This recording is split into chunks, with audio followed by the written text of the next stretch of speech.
Good morning, everybody. Sorry I've been around for a while. I've been very busy with other things, and then the elder boy decided to bring COVID home from his college. We got over that, and then the youngest boy came back from another college and brought back the flu virus, so we've just on the tail end of that one as well. But we're getting on with things slowly. This one is going to be, I've harvested all of my chilies now. I've got none left out there at all. So this is going to be, I suppose you could class it as like my first little series on them, but I'll be doing different things to use the chilies up. The first one that I'm going to be doing is, I don't know if you can see it, just there, a dehydrator. The wife got it for me a couple of years ago. It's a Buffalo 10 tray. I'll do you a close-up look in a minute. I've had it turned on just to check, make sure it's still running after being in the cupboard for ages. But that's the size of the trays. Now I got the extra matting stuff and cut it to size because I found that the holes were just a bit too big for things like chilies and all that lot. As they dry up, they have a tendency to drop through. So I've got the matting separate, cut that to size, and then the thing is you can sort of lift it up, fold it and tip it into whatever you're doing with it. That's the dog's bolt. Right, the first dry that we're going to do is going to be, let me just get the mop, one second, or I'm going to fall over.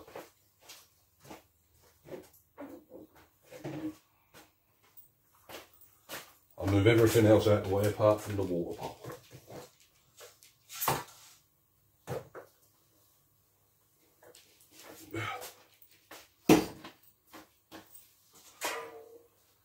I'll just refill that or I'll be getting told off by the dogs.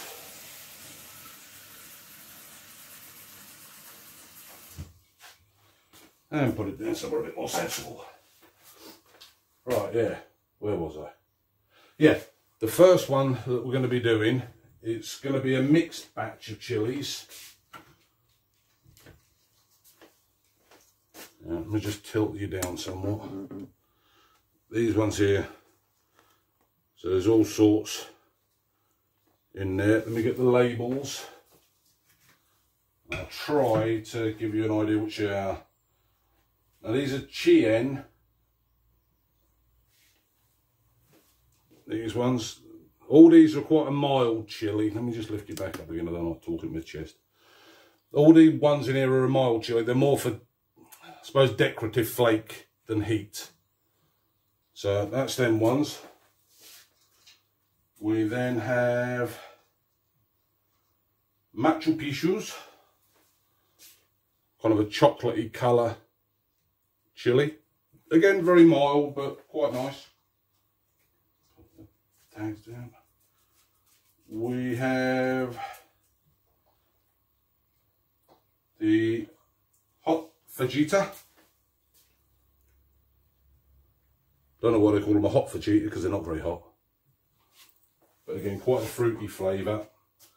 And then we have quite a few of the thin Thai dragons. These have a little bit more warmth to them. But again, it's more to use them up than anything else. So I've already washed all those ones. I've separated out the few green ones that I've still got. Because what I'll be doing in probably the next video is I'm going to try and do a fermented hot sauce, but I'm going to try at least 2 different types. Well, it's easier if I show you. Let me just spin you around. Right, let's have a little look at the others. We have these, and that's all my Tabascos. Again, I'll be going through all of these, taking out all the green ones to do one batch of fermented green chili sauce. These ones here are some of the Scotch bonnets. Oh, these are the little evil ones. They're the Armageddon chilies. Now, a few of the people I know that have had the nerve to try them said they're really, really hot. Both these, oh, 1 second. Let me just tighten this up a bit. There we go. Right, this bucket and that bucket are the same one. They are the habanero paper lantern. So I'll probably be making a sauce with these ones, or what I may do is dehydrate some of these and some of the Scotch bonnets for powder. These ones here, again, they're another Scotch bonnet, but they stayed very small. I think what it was, I actually forgot to give the plant any feed. So, you know, it's produced a decent amount. I've already given lots of them away. And there's another batch I've got a tub up to send up to my niece up in Bolton. So they'll be on the way to you soon, Indy. That'll be a nice little mix. Lastly out here, we have, these are AJ crystals. So I might trim these up yet and put them in with the mixed ones for the flake. These ones are the Chenzos. So they're a small red one. I'm not even sure if the lighting in here is allowing you to see it. But that's them. Now these ones are the ones I've kept safe for myself. That's the lemon habaneros. So I'm going to go through these and I'm going to make a lemon habanero hot sauce. Probably do it with, I've got a pineapple I'm going to put in there and possibly a few other bits and bobs. But I want to try and make a nice sort of orange colour hot sauce with them. But anyway, back to the other one in here for now. Sorry about the mess out there. Right, what I'm going to do is I'm going to try and position you up so that we can see what's going on, and then I'll come back to you afterwards. Right, I'm going to start prepping these. Get rid of any of the ones that don't look quite that good. Get the stems off. Now, as you can see, wearing gloves, because I've learnt my lesson over the years. Now, a lot of people will get hold of, I mean, it's easier if I do something a bit bigger to show. But take the stem off. Now, what I do is I cut them more lengthways, like that, to dry. You can take the seeds out, should you want to. Not that I'm trying to tell everybody how to suck eggs, as they say. Because obviously it's down to everybody's own preference on whether they like the seed in the flake, you know, or just have, you know, the flesh itself. Personally, I'm alright with the seed. I don't mind that. Because, again, like I said, they're not really hot ones. So the actual seeds and the placenta and all that lot aren't going to be majorly hot. Some will get them and they'll sort of chop them more fine like that, so that they're going to dehydrate. I don't really see the point in that. If you open it up nicely, the air can circulate really well and they'll dry pretty fast. So let's just pop that out while I'm there. They'll go in there. So all I do is I just top the tail if it's a little bit on the scraggy side. Now even with these thin ones, still split them down the middle, so they're ready to go in. Let me just get rid of these seeds before they end up everywhere.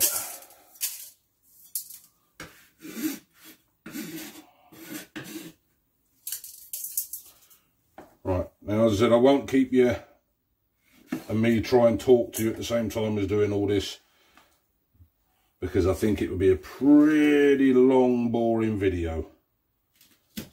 So I'll do the bulk of this. I might leave it on and do a fast forward thing like I normally do, but we'll see. Right, other than that, I'll speak to you soon.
Right, so that's half an hour to do all those chilies.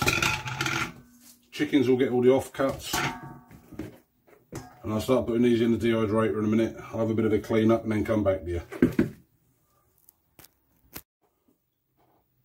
Alright, back again. What we'd start doing now is loading up the trays.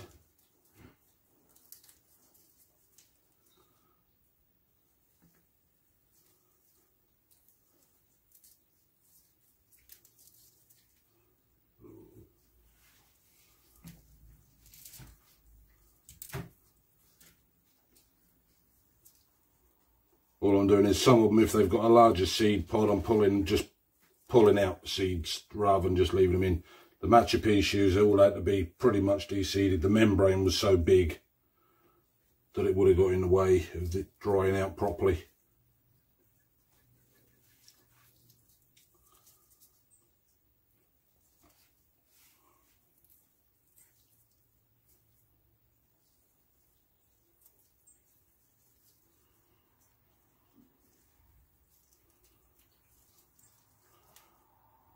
Once you've got them in the bowl, you can just sort of jig them around a little bit, and a lot of the seeds will start falling out to make it a bit less for when you put them on the trays.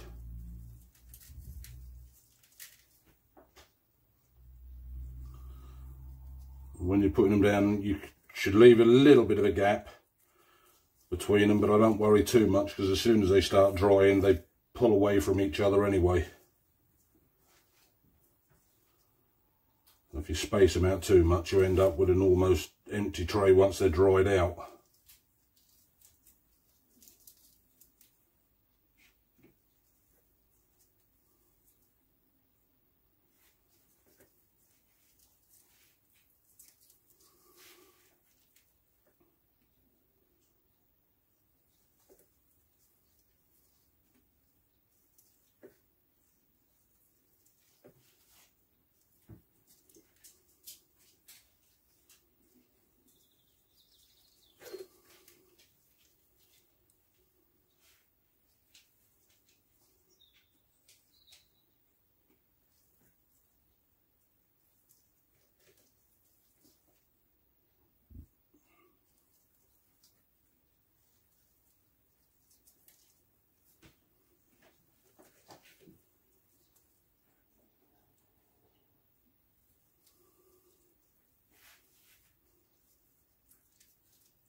Right, that's the first tray.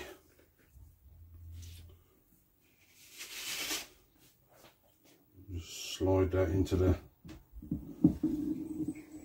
machine. And the next one out. Right, I'll fast forward through the rest of doing these, make it a bit less boring, and I'll stop it once I've loaded them all up.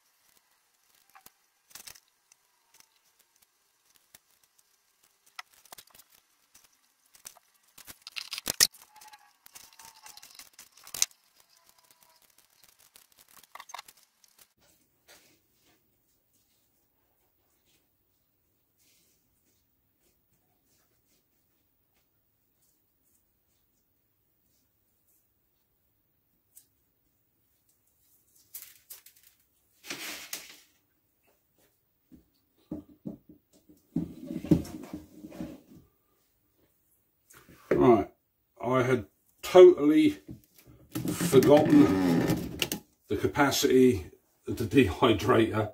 All of those chilies have only done 4 racks. So I'm going to go off, I'm going to work out what other ones I'm going to put in, I'll sort them out, and then I'll come back and I'll show you the machine when it's fully loaded up. Alright, catch you in a mo. Right, that's the dehydrator fully loaded up. Let's do a little reminder what we got, because as I said on the last snippet, I totally forgot the capacity of the machine. So on, try and remember which way around they are now. Right, that one, that one, that one, and that one. That's all the first ones we started with: the Machu Picchu, the Thai Dragon, the Chien, and the Hot Fajita. We then did, well, I did rather than we, that one and that one. They are the Chenzo chilies. And then it was, let me look again. So that's that one and that one. Then we did that one. Is this right? Am I getting... Actually, no, hang on, no. Back to that again. That one and that one are AJI Crystal. That's it, because they're the bigger ones. So pretend I didn't say all that other rubbish. So that one,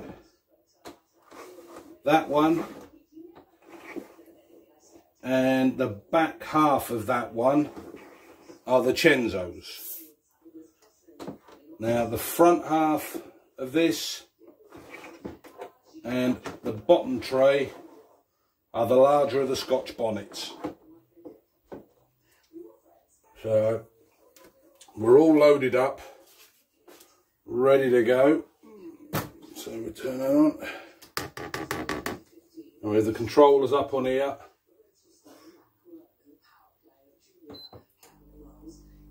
Turn on. It's a little bit louder just while the fan gets moving. So time. I'll try to see where I am. Hang on. Sorry if I stand in front of you for a minute.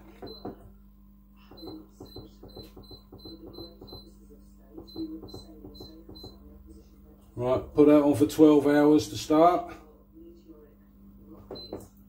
Temperature is 55. Yep, so that's fine. So now we're just going to leave that running for 12 hours and I'll come back to you and we'll see how it's all gone. Right, back again.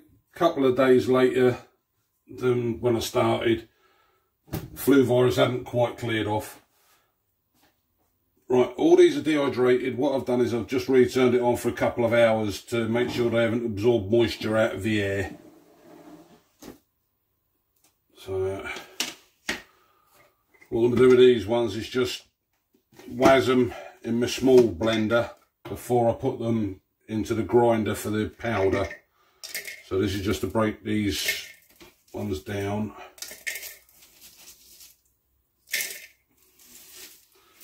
As I said in the previous video, these are the Scotch bonnets, so these are the ones that are going in for powder rather than for chili flake.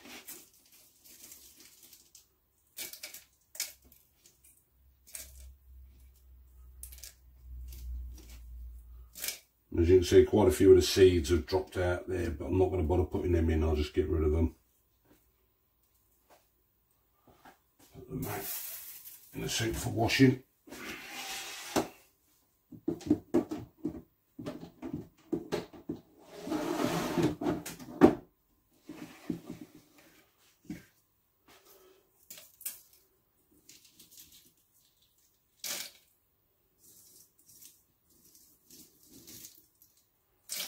Well, I'm not sure how much powder I'll be able to get out of this, but We'll see.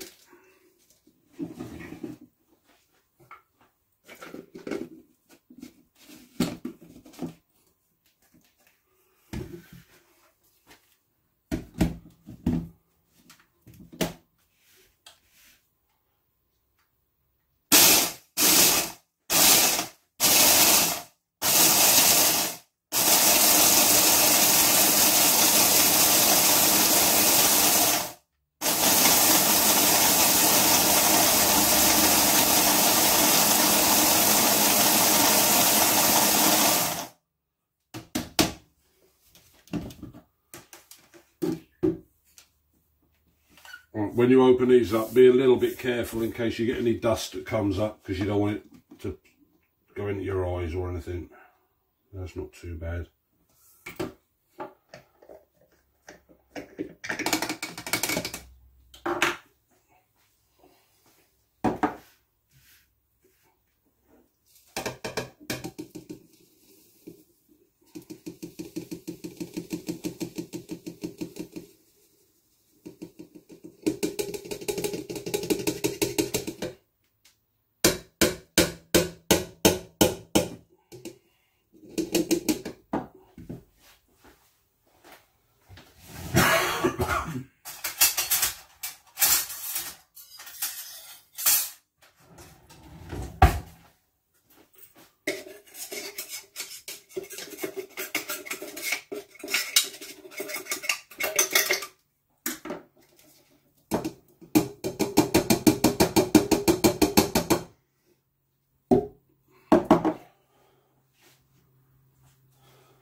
I'm just going to use the Kenwood.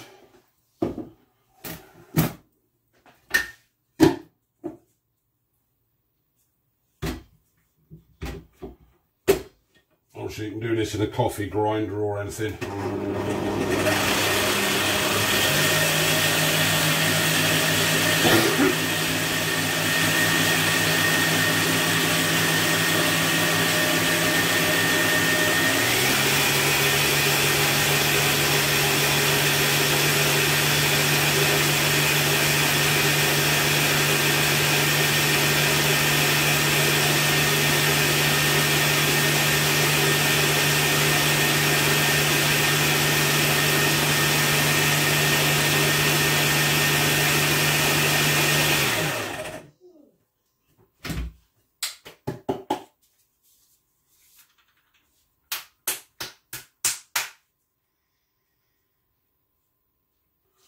Just a little bit more.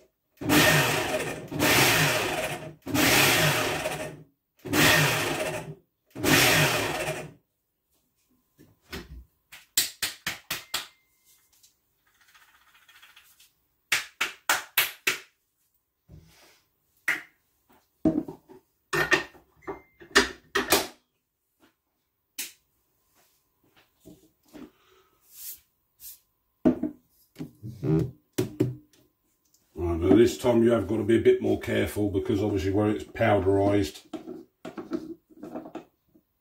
it can be a lot more into the air.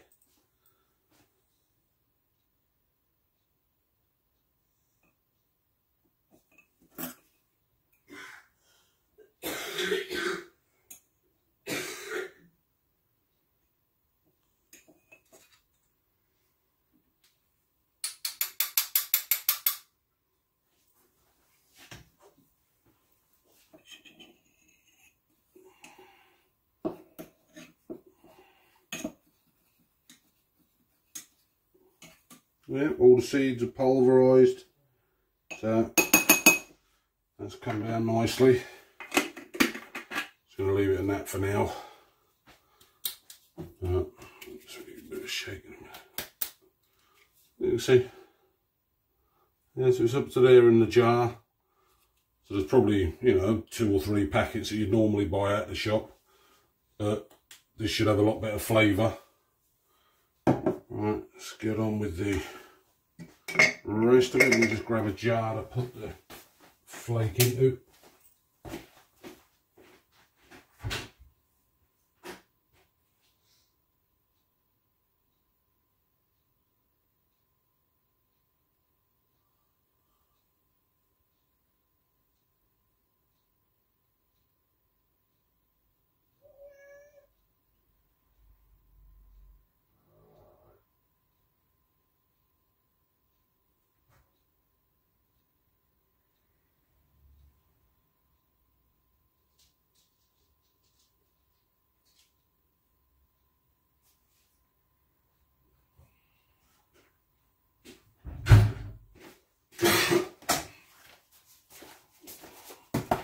I can't actually find a jar at the moment, so I'll have to use a Tupperware tub just to put it into until I can find a jar to put it in for long-term storage.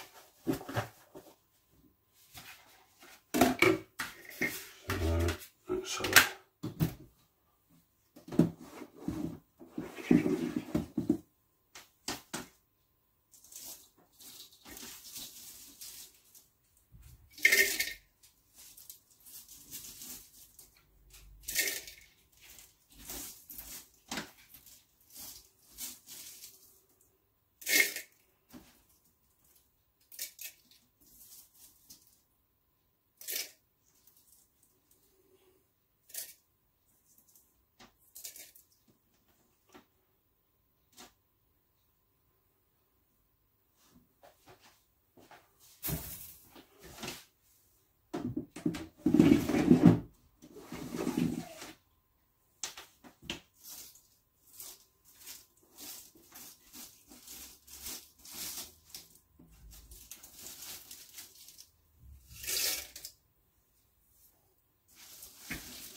I'll just give this first one a little bit of a blitz.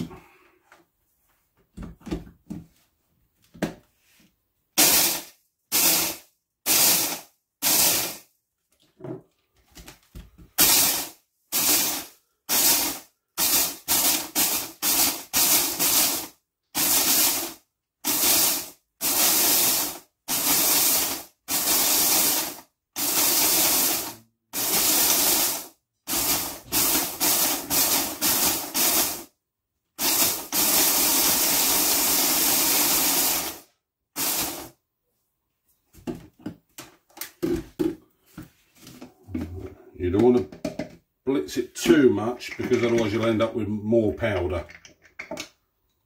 And you don't want to try and keep adding it and adding it and adding it and build it up because you'll end up blitzing what's underneath too much. So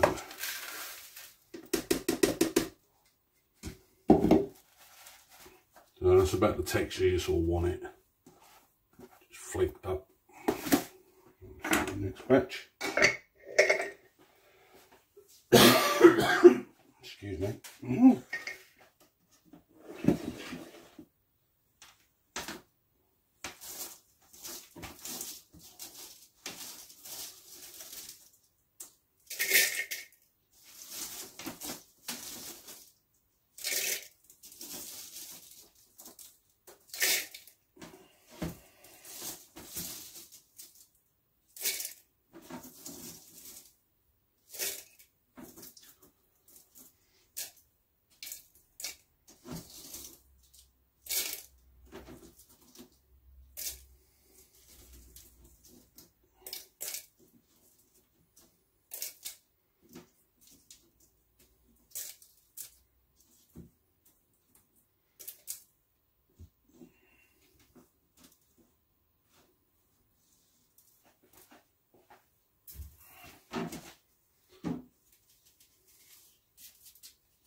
few of these in, but not too many.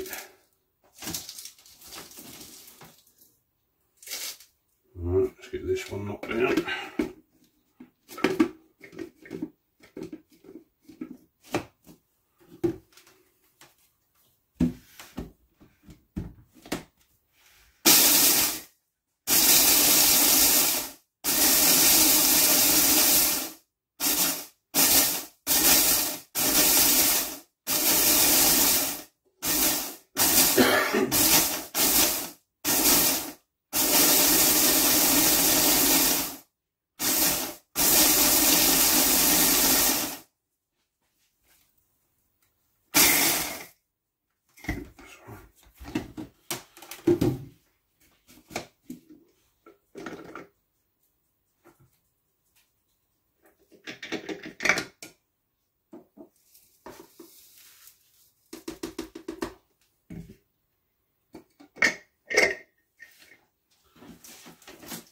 Right, I'll fast forward from here so you don't have to sit there watching me do this and basically saying nothing. So I'll talk again once we've got it all ground up.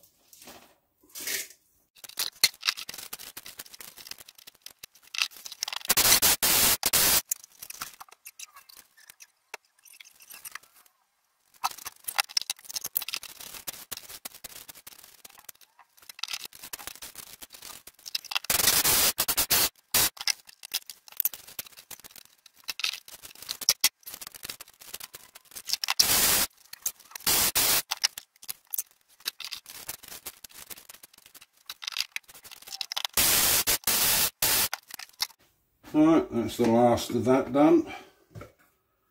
Let's make sure it's got as much of that off. Further wash.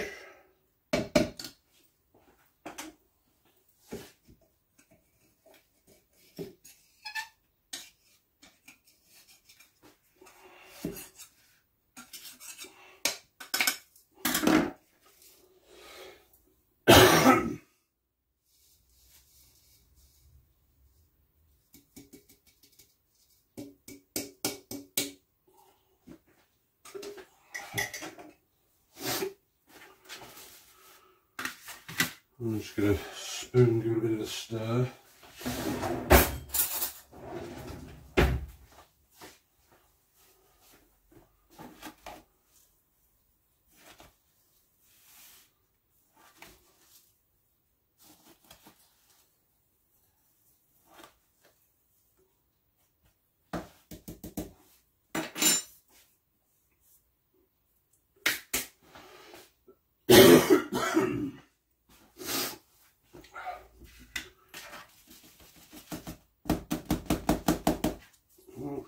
So there we are.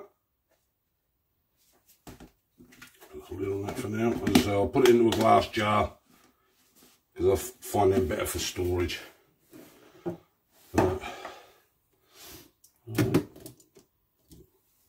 Right, so we have, you can see a bit better now that it's powder's settled a bit. So there's a good sort of inch and a half powder at the bottom of that one. It should be quite hot as well, because obviously with it being Scotch bonnet. And then obviously that entire tub pretty much full. I think that's about a 1.5 or even a 2 litre tub. So that's going to last me ages. Right, the next one that I'm thinking about doing is a lacto ferment. So lactobacillus, I think they pronounce it.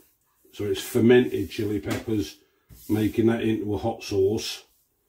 The other one that I'll be doing, I don't know, it's probably going to be reversed.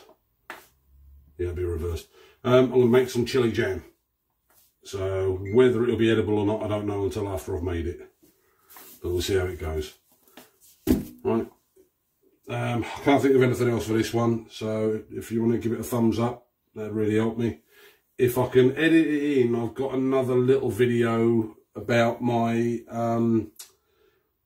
the tomato de-seeder, the juicer thingy. I did another one, but I never got around to finishing it, so I might try and put that on the end of this one.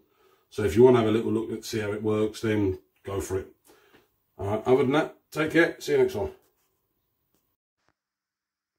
Good afternoon, folks. As you can probably see, loads of tomatoes.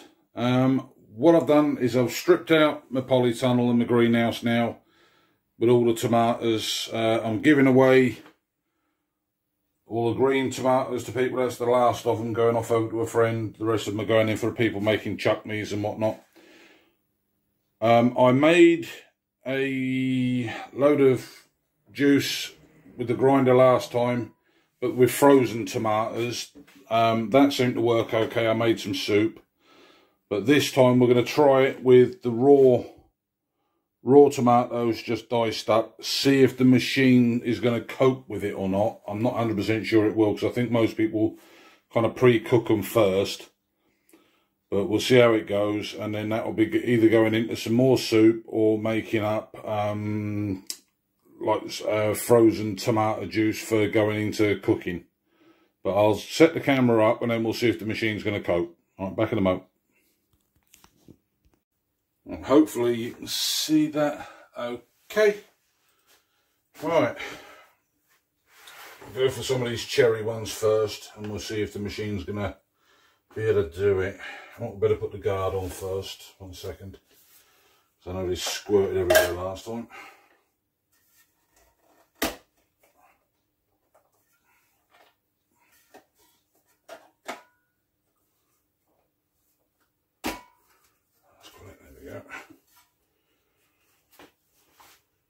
Right, so where's my push? There it is. Might need that.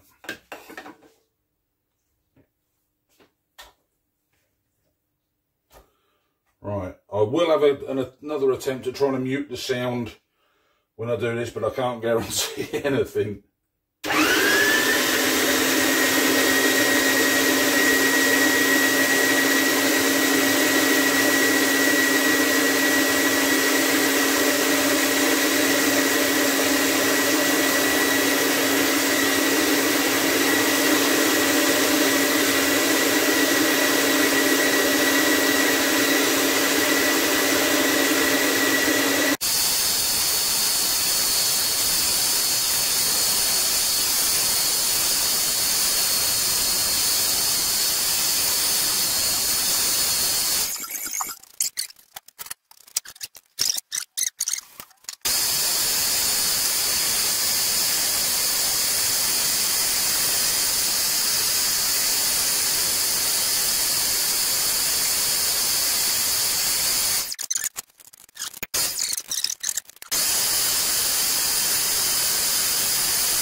Right, that's the actual tomatoes done through.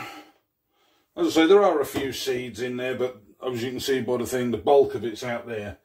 What I'm going to do now, some recommend it, some don't, is I'm actually going to re-put the skins and the seeds through again and see what comes out. That's why I've emptied the bowl out first.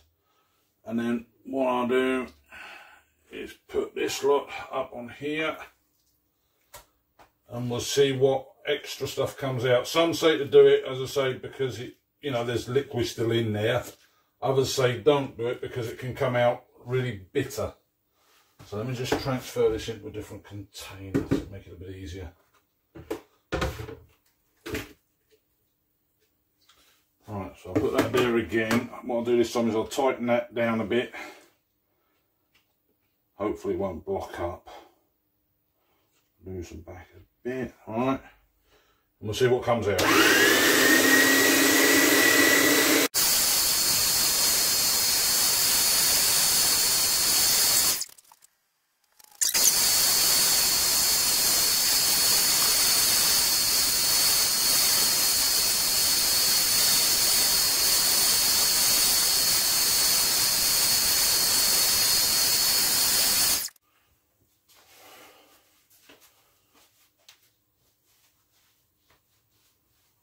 Alright, now let's have a little taste of the sauce just to see, because some people say it comes out bitter if you redo the skins.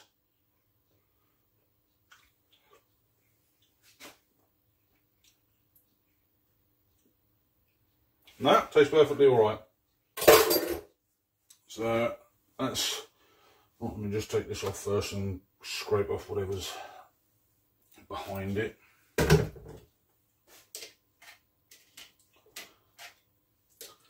Now, it's probably nowhere near as good as a commercial strainer, because as I say, there are quite a few seeds coming through into it, but it's still a damn sight easier than trying to skin them and get every single sort of imperfection out.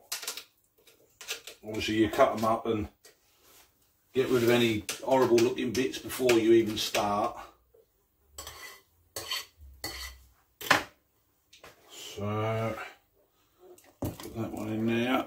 Now I don't know what size pan this is. Let me just re-rinse my hands again quickly.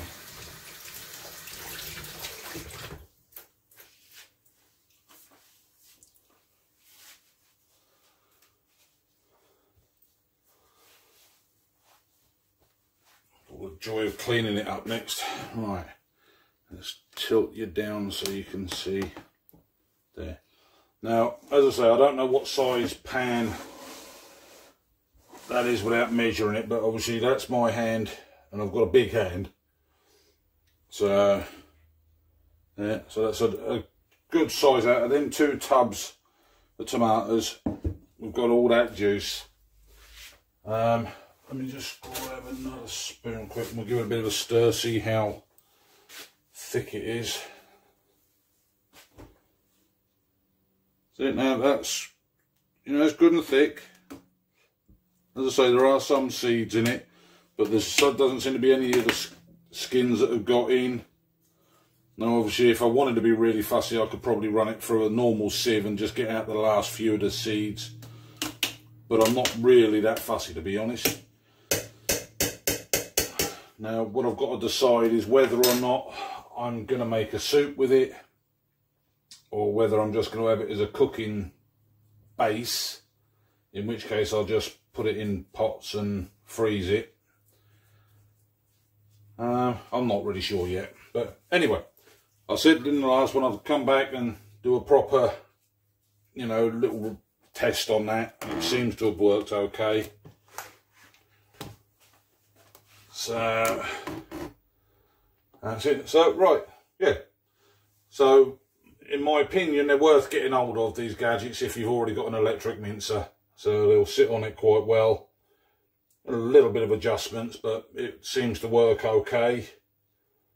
I definitely wouldn't be able to justify the cost of going out and buying one of the bigger sort of commercial tomato machines. I don't grow enough of them to do that. So yeah, it definitely works. It's worth doing. Like I say, I'll figure out what I'll do with the juicing out in a bit, but be alright. Obviously those of you that might be overseas have probably found out that Queen Elizabeth has passed away.